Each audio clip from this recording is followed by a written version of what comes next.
हाँ, तो देखिए इसका पार्ट 2 इलेक्ट्रिसिटी एंड सर्किट में इलेक्ट्रिक स्विच। ये क्या है कि एक सिंपल डिवाइस होता है डेट इधर ब्रेक करता है सर्किट को या कंप्लीट करता है इसको। तो इलेक्ट्रिक स्विच क्या होता है, या तो इसको ब्रेक करेगा, एक सिंपल डिवाइस होता है, इसको हम डिवाइस बोलते हैं डेट इधर ब्रेक, या ब्रेक कर देगा सर्किट को या फिर कंप्लीट कर देगा इसी सर्किट को। तो इसी को हम लोग क्या बोलेंगे, इलेक्ट्रिक स्विच बोलेंगे। देखिए दिखाते हैं आपको एक थोड़ा सा ओवरव्यू। सेफ्टी पिन लीजिए, पेपर क्लिप और ड्राइंग पिन। एक कार्डबोर्ड ले लीजिए। ड्राइंग पिन कैसा होता है, इस तरह से ड्राइंग पिन होता है, एक ऐसा खोपा सा प्लास्टिक का होता है, उसमें ऐसे पिन लगा हुआ है, वही ड्राइंग पिन है। ठीक है। पेपर क्लिप क्या होता है कि एक ऐसे होता है क्लिप, उसी में घुसा और रहता है उसी सेम शेप का, तो उसी को पेपर क्लिप बोलते हैं। सेफ्टी पिन क्या होता है, जो जैसे साड़ी उड़ी गिरता है तो नहीं एक पिन लगाया जाता है, ऐसा व्हाइट कलर का होता है, यूं रहता है, ब्लैक कलर का भी हो सकता है, बहुत तरह का भी चला हुआ। तो ये देखिए ये यूं रहता है, ये फिर यूं भी रहता है, और बीच में आगे पीछे में एक ऐसे गोला सा रहता है, एक यहाँ फंसाने वाला। ये नीचे वाला पोर्शन को आप ऐसे दबाइएगा, तो दबा के थोड़ा सा हटाइए तो बाहर आ जाएगा, और फिर ऐसे दबा के लगाइए तो इसमें वो क्या हो जाता है, फिट हो जाता है। सेफ्टी पिन देखे होंगे, तो सेफ्टी पिन होता है ये कार्डबोर्ड है। ये कार्डबोर्ड में क्या कीजिए कि आप ये ड्राइंग पिन इस दो को इसमें डाल दिए, और सेफ्टी पिन का ये वाला जो पॉइंट है ना पीछे वाला, इसमें लगा दिए। ठीक। और ये कार्डबोर्ड में इससे बायर अटैच कर दिए। ठीक है।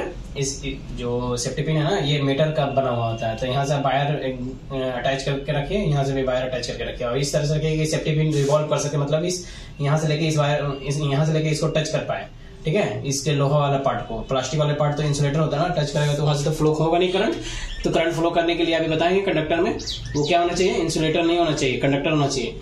तो वो उसको टच करें। ठीक है। अब देखिए अब क्या होता है कि अब इससे आप जोड़ दीजिए, सर्किट कंप्लीट करने के लिए आप यहाँ जोड़ दीजिए बैटरी, प्लस माइनस टर्मिनल जोड़ दिए, यहाँ बल्ब दिए, इसको यहाँ से यहाँ जोड़ दिए, इसका 2 टर्मिनल था तो यहाँ वाला यहाँ जोड़ दिया, यहाँ से यहाँ जोड़ दिए। अभी डिपेंड नहीं करता कि प्लस माइनस जोड़ना, माइनस प्लस से वो कंस्ट्रक्शन पे डिपेंड करता है कि बल्ब का कैसा कंस्ट्रक्शन है। अगर वैसा कंस्ट्रक्शन नहीं किया गया है तो किसी को किसी भी जोड़िए, कोई दिक्कत नहीं है, तब भी चलेगा, कोई दिक्कत नहीं होगा। तो यहाँ से ये जोड़ दिए, यहाँ से ये सब कनेक्ट कर दिए। ठीक। ऑलरेडी सब कनेक्ट हो गया। अब देखिए स्विच क्या होता है, इलेक्ट्रिक स्विच हम क्या बोले, एक सिंपल डिवाइस डेट इधर ब्रेक द सर्किट या कंप्लीटेड। अभी सर्किट को कंप्लीट होने के लिए क्या होना चाहिए, इलेक्ट्रिक सर्किट हम लोग पढ़े थे कि क्या होना चाहिए कि वो एक क्लोज पाथ होना चाहिए करंट को फ्लो होने के लिए, और करंट का डायरेक्शन हम देखे थे कि किधर से किधर होता है, प्लस से माइनस होता है। ठीक है। तो वो चीज अलग हो गया। अब देखिए प्लस जाता है, अब यहाँ पे ये टच नहीं, जब तक ये रहेगा तो करंट क्या होगा, यहाँ से निकलेगा, लेकिन ये जो पूरा का पूरा ये सर्किट को कंप्लीट नहीं कर पाएगा, तो नहीं होगा। तो वही है कि जब ये क्या किया, ये एक स्विच की तरह काम कर रहा है। ठीक है। तो यही होता है electric switch. Electric conductors and insulators. ठीक है। Metal wire to make a circuit. एक सर्किट को कभी भी हम लोग बनाने के लिए हमेशा मेटल वायर का इस्तेमाल करते हैं। जैसे अगर ये वायर लिए थे, वायर के ऊपर क्या है, प्लास्टिक लगा हुआ इंसुलेटर है, उसको हम लोग, तो अगर वायर पे जो अंदर में जो गया हुआ वायर या तो एल्युमिनियम कॉपर वगैरह का रहता है, वो डिपेंड करता है, तो एल्युमिनियम कॉपर का उसके ऊपर प्लास्टिक लगा हुआ। अगर मान लीजिए कि एक दो वायर लिए, ये भी वायर लिए, और इस वायर को बिना छीले हुए इसको रैप कर दे, लपेट दे, तो क्या करंट फ्लो होगा, नहीं होगा। उसके लिए क्या होना चाहिए, सब मेटल होता है, metal wire to make a circuit.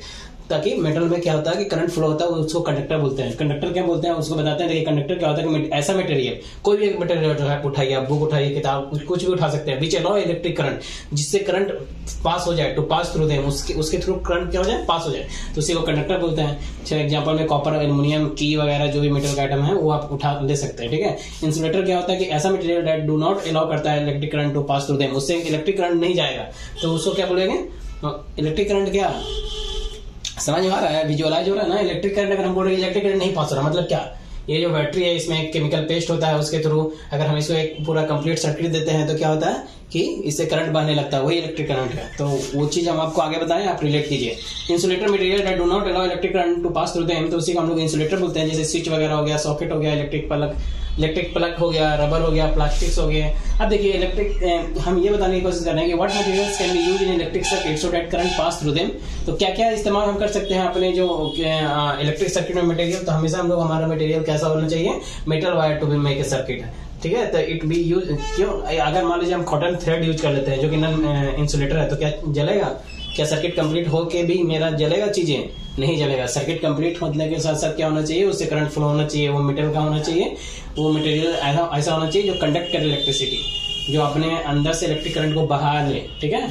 तो कॉइन हो गया, रबर, ग्लास, की मेटल, ये सब जितने हैं, ये सब अगर मान लीजिए आप कॉइन उठा लेते हैं, ठीक है, इसी की जगह पे आप कॉइन रख लीजिए या की रख लीजिए, ग्लास रखिएगा तो क्या होगा, नहीं, क्योंकि इंसुलेटर है या रबर इंसुलेटर है, तो नहीं होगा। तो इंसुलेटर का ये सब एग्जांपल है।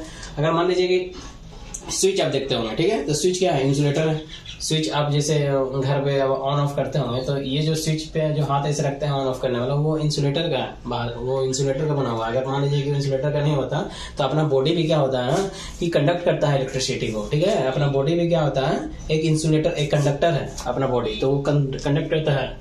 तो अगर मान लीजिए कि अगर ये कंडक्टर का रहता है, आप टच करते हैं तो आपके बॉडी से भी करंट फ्लो हो जाता है। एक क्लोज पाथ होना चाहिए, हम लोग का क्लोज पाथ बन जाएगा, अर्थ के थ्रू चला जाएगा, एक क्लोज पाथ बन जाएगा। तो इसलिए क्या होता है कि जैसे ही क्लोज पाथ बनेगा आपकी बॉडी, मान लीजिए कि आप वायर गया हुआ है आपके घर से, जब तक क्लोज पाथ नहीं बनेगा आपको कुछ नहीं होगा, आप चाहे जाके इलेक्ट्रिसिटी को डायरेक्ट पकड़ ही क्यों ना ले। मान लें कि आपके घर से जो वायर गया हुआ है, आप देखते होंगे रोड पे जो वायर जाया रहता है, उसको आप डायरेक्ट जाके पकड़ लीजिए, और जो 1 2 3 रहता है ना, आरबी से आगे बताएंगे उसका रेड ब्लू ग्रीन वो किस तरह से रहता है, फेज 1 फेज 2 फेज। तो उसमें अगर मान लीजिए आप सिंगल पकड़ते हैं, आप कहीं से कोई टच नहीं है और हवा में है, अर्थ क्या करता है, एक कंप्लीट कर देता है सर्किट को, सर्किट प्रोवाइड करता है, एक कंप्लीट सर्किट बनाता है। अगर अर्थ के कांटेक्ट में आप तो कंप्लीट सर्किट बना देगा। आपका रेजिस्टेंस के हिसाब से रहता है वो, प्लस माइनस वो छोड़िए उतना कि अर्थ का रेजिस्टेंस क्या है, आपका बॉडी का रेजिस्टेंस क्या है। तो ये जो करंट जो देखिए जो क्या हो रहा है ना, पोटेंशियल डिफरेंस की वजह से ही हो रहा है सारे खेला, जो करंट का फ्लो हो जा रहा है पोटेंशियल डिफरेंस की वजह से ही हो रहा है। तो अभी आगे बताएंगे तो आप कंफ्यूज हो जाएगा।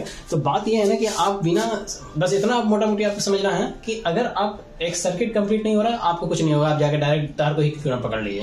मान लीजिए आप एक वायर 3 गया हुआ, एक वायर को पकड़ लीजिए, आप हवा में रहिए, आपका कहीं सर्किट कंप्लीट नहीं हो रहा है तो आपको करंट नहीं लगेगा। तो एक सर्किट कंप्लीट होना चाहिए।